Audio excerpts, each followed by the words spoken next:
నమో హనుమతే నమః. బాపట్ల జిల్లా ఇంకొల్లు మరియు పావులూరు పొలిమేర యందు స్వయంభూగా వెలిసినటువంటి శ్రీ పొలిమేర వీరాంజనేయ స్వామివారి యొక్క దేవస్థానం. ఈ యొక్క స్వామివారు స్వయంభూ వ్యక్తంగా వెలిసి ఉన్నారు. పూర్వము ఇక్కడ జనసంచారం అనేది చాలా తక్కువగా ఉండేది. ఇది యొక్క అడవి ప్రాంతంలాగా ఉండేది. ఈ ప్రాంతము సాయంకాల సమయమున 5 దాటితే ఈ యొక్క ప్రాంతంలో జనసంచారం తిరుగుకుండా చాలా భయ ప్రాంతాలతో కూడి ఉన్నవారే ఉంటారు. అప్పుడు ఒక మహర్షి ఈ యొక్క ప్రాంతమునకు బాటసారిగా వెళుతూ ఉండగా మార్గ మధ్యలో ఈ యొక్క తటాకం అనేది పూర్వం నుంచి స్వామివారి యొక్క తూర్పు దిక్కులో ఉంది.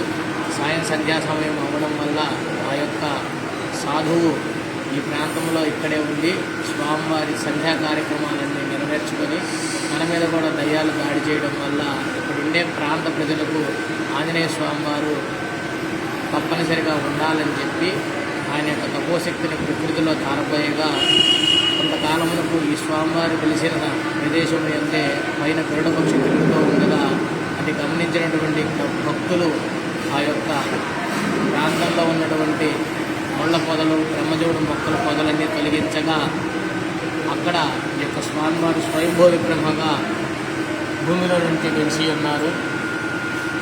తరువాత కాలంలో అదేవిధంగా స్వామివారిని ఇదే స్థానంలో ఉంచి పూజా కార్యక్రమం నిర్వహిస్తూ ఉండగా 1977 సమయంలో స్వామివారికి ఆలయ నిర్మాణం చేయడానికి పూనుకున్న వారై ఈ యొక్క భక్తుల యొక్క అందరి సహాయ సహకారంతో ఆలయం నిర్మిద్దామనుకున్న సమయంలో స్వామివారికి పైన విమాన శిఖరం ముందు నాకు పంచభూతాలు నిరంతరం నన్ను సేవిస్తూ ఉండాలని చెప్పడం వల్ల ఈ యొక్క దేవాలయంలో పైన విమాన శిఖరం అనేది ఉండదు.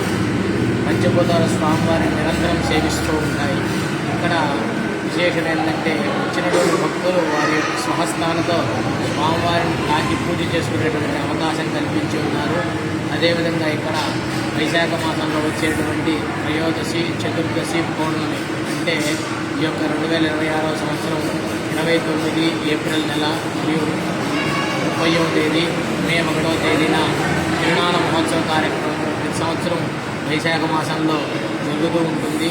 ఇప్పుడు ఇక్కడ ఉండేటువంటి చుట్టుపక్కల ఉండేటువంటి పొలాల్లో పంట సాగు కానందున ఈ యొక్క తిరునాళ మహోత్సవంను హనుమ జయంతికి అంటే మే 10, 11, 12వ తేదీల్లో నిర్వహించుటకు ఆలయ కమిటీ పెద్దలు అదేవిధంగా దేవస్థాన అర్చకులు అందరూ నిర్ణయించి ఉన్నారు.